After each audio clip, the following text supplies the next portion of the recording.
ஒரு சிறிய கிராமத்தில் கதிர் என்ற ஒரு நல்ல சிறுவன் இருந்தான். அவன் எப்போதும் அனைவருக்கும் உதவி செய்ய விரும்பினான்.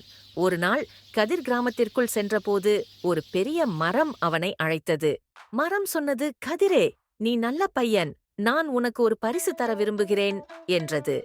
அதை கேட்ட கதிர் ஆச்சரியப்பட்டான். மரம் சொன்னது, "நீ இந்த கிளையை தொட்டு உன் ஆசையை கூறு, அது நிறைவேறும்" என்றது. கதிர் மிகச் சிறிய ஆசைகளையே கேட்டான்.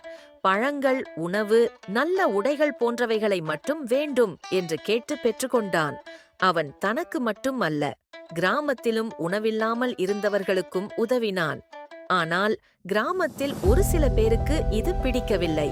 அவர்கள் அந்த மரத்திடம் ஓடி சென்று, "எங்களுக்கு நிறைய தங்கம், பெரிய வீடுகள், பொன்னும் விலையுயர்ந்த பொருட்களும் வேண்டும்" என்று கேட்டனர். மரம் கோபமடைந்து, "நீங்கள் பேராசை கொண்டவர்கள், நான் இனி உங்கள் யாருக்கும் உதவ மாட்டேன்" என்று கூறி மறைந்துவிட்டது.